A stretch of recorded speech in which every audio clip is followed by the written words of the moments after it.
Good morning, everyone. Sorry about that. It's a crazy morning. My son's bathroom is being demoed, and I want to make sure I get this in today before it gets really loud in here. But let's get started. Before we get started, make sure you give me a thumbs up and subscribe if you have not yet subscribed. Today, I just want to talk about something awesome that Taylor Swift did. And, I've gone back and forth over the years on whether or not I actually like what she does or who she is. But honestly, last night she had a really powerful moment when she was winning an award at the Teen Choice Awards, and I thought it was an awesome time to sort of talk about some really important issues when it relates to women in the world, in the entertainment industry, and just in the business and like employment world. Because despite what a lot of people will say, there's definitely a pay gap, and there's a lot of inequality when it comes to work and when it comes to the top earners across the board for almost all industries. And Taylor won an award last night. She was actually on the Teen Choice Awards, and she was presented with a Icon Award, and it was accepted, and it was actually presented to her by Alex Morgan, who is the co-captain of the world-winning U.S. women's national soccer team. When she won the award, the first thing she said is, "First, I want to talk about Alex Morgan. The fact that she's here presenting this to me is such an honor. Not only winning the World Cup with her amazing teammates, right? But while they were winning the World Cup, they were also taking a historic stand in terms of gender equality, gender pay gaps. Please, please support her and her teammates because this isn't over yet. It's not resolved." So then she went on to say that get online, talk about it, let people know how you feel about it because it happened to them, it's unfair, it's happening everywhere, and they are heroes and icons for standing up for it. Basically, what she is saying is that these female athletes are generally paid a lot less in terms of their money, in terms of their salaries, than their counterparts in males. She's been using her platform to stand up for gender equality and gender equal pay for men and women. And she was encouraging people to talk about it because whether or not you believe it's real, it's definitely there. And for the sake of our girls that are growing up, we want to try to have these conversations to close these gaps so that women and men's contributions to the economic world are valued at the same level. Not only did she encourage women to stand up for gender equality or for gender pay, but she also reminded girls that,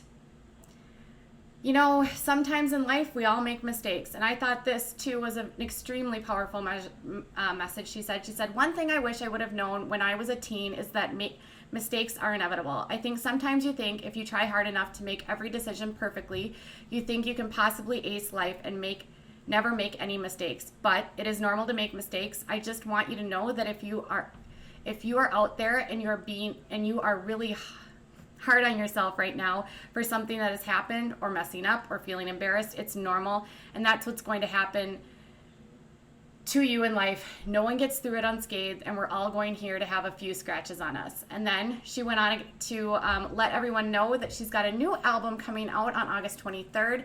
It is her first album where she is unattached to her previous label and where she will actually own the rights to her music. If you remember, last month she found out that a former manager purchased her catalog of music for $300 million, and she was outraged because it was the same manager that she said had bullied her relentlessly along with Kanye West and Justin Bieber.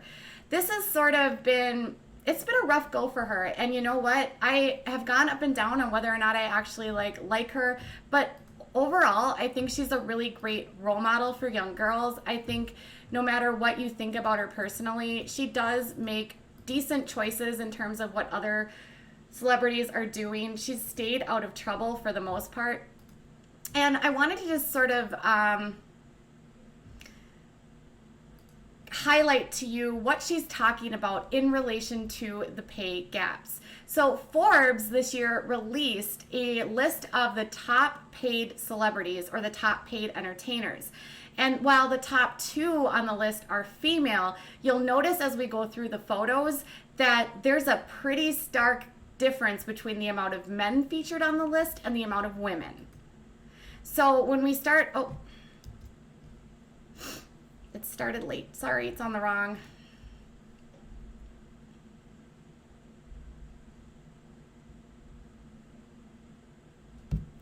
As you can tell, almost all of these are men.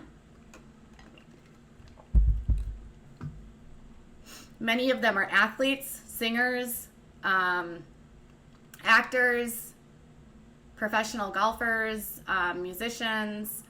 And then the top 2 earners are Taylor Swift and then Kylie Jenner, followed by 7 men or 8 men. And then the next time you see a woman on the list is J.K. Rowling at number 13. And then in the 20s, you see Beyonce and Kim Kardashian and Ellen DeGeneres. And as you keep going up, the number of women that you see on the list continues to dwindle. There's Rihanna. She's at 36. And then you've got Katy Perry, Scarlett Johansson. Interestingly, Judge Judy, and Pink. Interestingly, Judge Judy is on here at number 59. But when you look through this entire list, in the top 100 top earning celebrities and entertainers, only 15 are women. 15. That means 85% of all the top earners in Hollywood and professional sports are men. It shouldn't be like rocket science or even like earth shattering to understand this, but I think sometimes we forget about the reality of this world, about the reality of how men's contributions are valued at a higher level than women's, and how hard it is for women to be taken seriously in any aspect of their lives. In fact, when Taylor Swift has been active in her advocacy to promote gender equality and pay gap and exposure around pay gaps, individuals like Kid Rock have called her a slut and told her that she sleeps her way through Hollywood and that's how she gets to the top.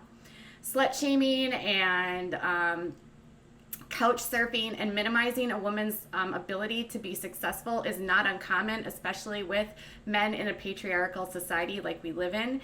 And it's really unfortunate that when a woman finally gets to the top, which by the way is super uncommon, women rarely are in the top. In fact, when we look, it's really unfortunate because finally someone's in the top and then she's accused of sleeping her way through Hollywood. Thanks a lot, Kid Rock.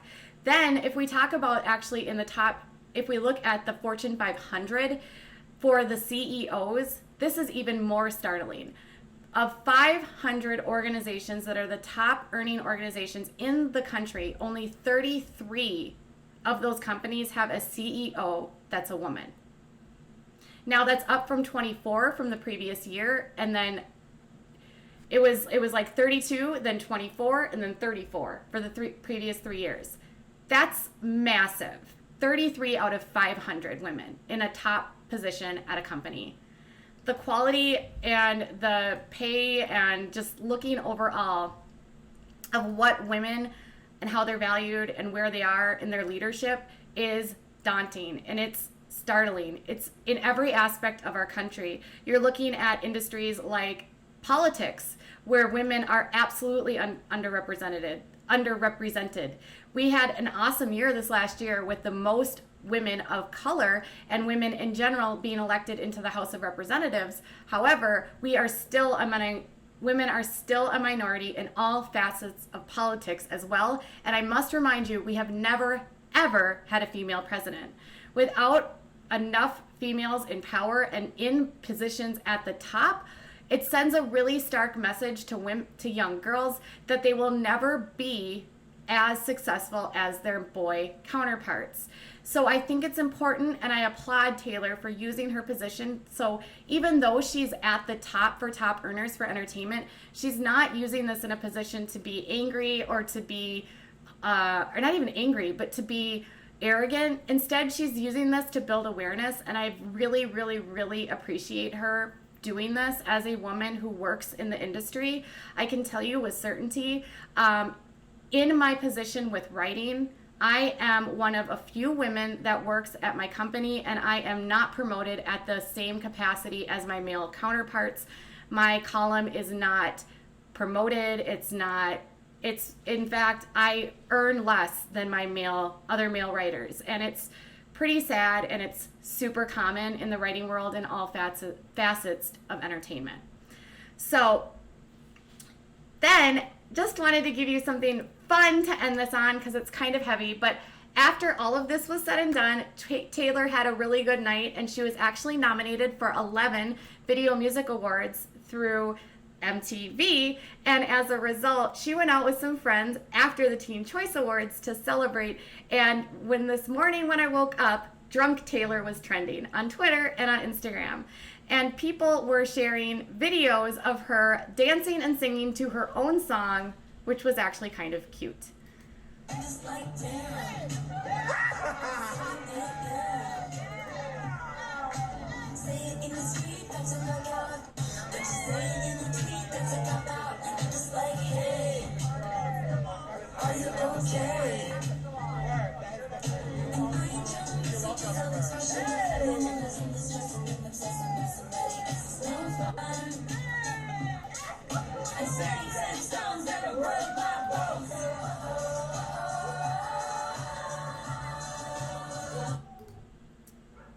So that's Taylor dancing to her own song, having a few cocktails, and letting loose, which I think is actually super sweet, and I actually really enjoy her music. She's evolved from being more of a country singer to a pop singer, and this again will be her first album where she will own the rights to her music, which is phenomenal. This is an issue with all assets of entertainment, and one of the primary reasons I actually signed a contract with Pathos when I started writing with them was that I would own the copyright to all of my articles, which you can never find in writing. It's a tough industry in writing, which is why I'm here on YouTube, but that's okay. That's for another day. But in addition to her having fun, this morning on Twitter, Drunk Taylor was trending, and photos of her on all parts of the world were everywhere, shared by multiple Twitter and Instagram accounts. I really enjoy that one, Drunk Taylor talking to Kanye West.